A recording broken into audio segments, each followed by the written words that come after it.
नमस्कार दोस्तों, अगर आप लोग उत्तर प्रदेश में एज अ आउटसोर्स कर्मचारी या फिर संविदा कर्मचारी के तौर पर कार्यरत हैं तो आप लोगों के लिए गुड न्यूज़ है, क्योंकि उत्तर प्रदेश को जो मुखिया हैं माननीय मुख्यमंत्री योगी जी, उन्होंने विधानसभा का जो मानसून सत्र है उससे स्टार्ट होने के पहले मीडिया को एक इंटरव्यू दिया और उन्होंने उस इंटरव्यू में जो यूपी में 7.5 लाख आउटसोर्स कर्मचारी हैं उनको मतलब सीधा फ़ायदा देने की बात करी है। और उन्होंने ये भी बोला है कि आगे आने वाले 1 से 1.5 हफ्ते में ये जो आउटसोर्स सेवा निगम का गठन किया गया था वो पूरी तरीके से लागू हो जाएगा, प्रभावित हो जाएगा, जिससे जितने भी आउटसोर्स कर्मी काम कर रहे हैं उनका वेतन, न्यूनतम वेतन की गारंटी, मतलब उनको मिनिमम 16 से 20 हज़ार वेतन मिलेगा, प्लस उनकी जॉब सिक्योरिटी मिल जाएगी। तो ये बहुत ही अच्छी खबर है जितने भी आउटसोर्स कर्मी हैं।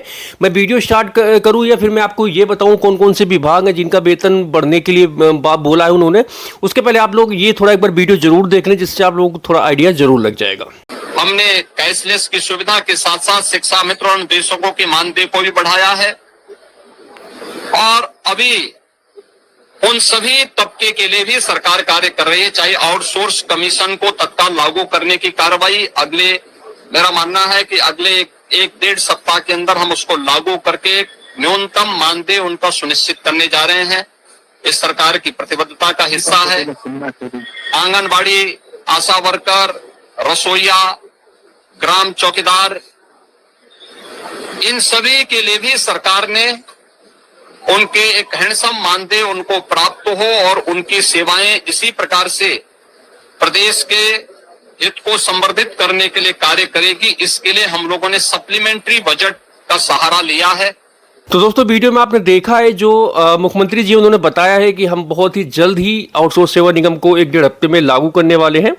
तो इसमें जितने भी आउटसोर्स और संविदा कर्मी हैं इनको न्यूनतम वेतन की गारंटी दी गई है, प्लस इनको जॉब सिक्योरिटी की भी गारंटी मिल जाएगी। ठीक है, मैं आपको बता दूं, पहले शिक्षा मित्र और अनुदेशक का जो न्यूनतम वेतन है, मानदेय मतलब उनका बढ़ाया जा चुका है।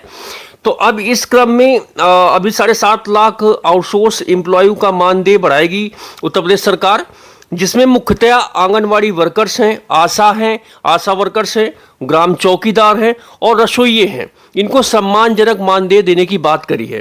तो मैं आपको बता दूं, उत्तर प्रदेश में करीब 1,80,000 आंगनवाड़ी वर्कर हैं, 1,60,000 आशा वर्कर हैं, 60,000 ग्राम चौकीदार हैं और 3,53,000 लगभग रसोइये हैं। ठीक है, तो पहले चरण में इन्होंने वैसे पहले ही बोला था कि ये जो शिक्षा विभाग है, ठीक है, ये सारे क्योंकि शिक्षा विभाग के अंतर्गत आते हैं तो इनको मतलब सबसे पहले इनका लाभ मिलेगा। मगर जैसे ही यूपी में आउटसोर्स सेवा निगम लागू हो जाएगा तो इसमें जितने भी आउटसोर्स 12 से 13 लाख लगभग एम्प्लॉय हैं जो उत्तर प्रदेश में एज आउटसोर्स कर्मचारी के तौर पे मतलब कार्यरत हैं, और इसके अलावा जो संविदा कर्मचारी हैं तो इनको न्यूनतम वेतन की गारंटी दी जाएगी। ठीक है, तो एज पर अगर हम मुख्यमंत्री जी के बिहाफ पर बात करें, मतलब उनके अनुसार बात करें, तो बहुत जल्द मतलब ये है कि जो यूपी में चुनाव आने वाले हैं अगले साल, तो इसके पहले सरकार कुछ करने के मूड में है। बाकी आप अगर एज आउटसोर्स कर्मचारी हैं या फिर आपका कोई फैमिली का मेंबर है या फिर आप ज्वाइन करने के लिए सोच रहे हैं, तो आपकी सरकार के प्रति क्या राय है? आपको क्या लगता है कि मतलब इस आउटसोर्स सेवा निगम में चेंजमेंट किया जाना चाहिए या फिर पूरी तरीके से आउटसोर्स वैकेंसी को ख़त्म किया जाना चाहिए? अगर आप मुझसे पूछेंगे तो मेरा जो मतलब विचार है कि आउटसोर्स वैकेंसी को तो पूरी तरीके से जड़ से उखाड़ फेंकना चाहिए। ठीक है, संविदा तक तो ठीक था, मगर ये जो आउटसोर्स वैकेंसी है इसमें सिर्फ और सिर्फ एम्प्लॉय का शोषण ही होता है। मगर जो यूपी सरकार है उसने बहुत बड़े बड़े वादे किए हैं, बहुत बड़ी बड़ी बातें की हैं कि यूपी में अगर आउटसोर्स सेवा निगम लागू होता है तो उससे जितने भी एम्प्लॉय हैं उनको जॉब की गारंटी मिलेगी और मिनिमम वेतन सुनिश्चित किया जाएगा। बहुत सारी चीज़ें बोली हैं, तो देखते हैं, जैसा कि मुख्यमंत्री जी ने बोला है कि आगे आने वाले 1-1.5 हफ्ते में ये नियम कानून लागू हो जाएंगे। देखते हैं कितना उनको फ़ायदा मिलता है या कि उनको कितना खुशी मिलती है। ठीक है, तो आप लोग हमसे जुड़े रहें। बाकी कोई भी अगर ऐसी न्यूज आती है आउटसोर्स कर्मियों से रिलेटेड तो मैं आपको जरूर बताऊंगा। अब बहुत सारे लोगों के ये कमेंट आएंगे कि सर क्या जो अदर डिपार्टमेंट है उनको इनका फायदा नहीं मिलेगा? तो अभी उन्होंने तो मुख्यतः वीडियो में भी बोला है और मैं जितने भी अखबार में पढ़ रहा हूँ वहाँ पे आंगनवाड़ी वर्कर, आशा, ग्राम चौकीदार और रसोइयों की ही बात हो रही है। इसके अलावा किसी विभाग की भी बात नहीं की गई है।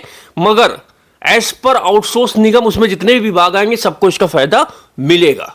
ठीक है, तो वेट एंड वॉच, देखते हैं 2-3 हफ्ते में या 4, अब 1-1.5 हफ्ते का उन्होंने बोला तो कम से कम 2-3-4 हफ्ते लग ही जाएंगे। वेट करते हैं, देखते हैं क्या आता है परिणाम, उसके बाद हम लोग आपसे बात करेंगे। बाकी आप लोग अपनी राय सरकार के बारे में या फिर आउटसोर्स वैकेंसी के बारे में जो भी है नीचे जरूर रखें, जिससे आप लोगों की बात को उठाया जा सके और कम से कम सरकार तक किसी न किसी माध्यम से चीजें पहुंचे। तो आप लोग कमेंट जरूर करिए और वीडियो को लाइक करिए।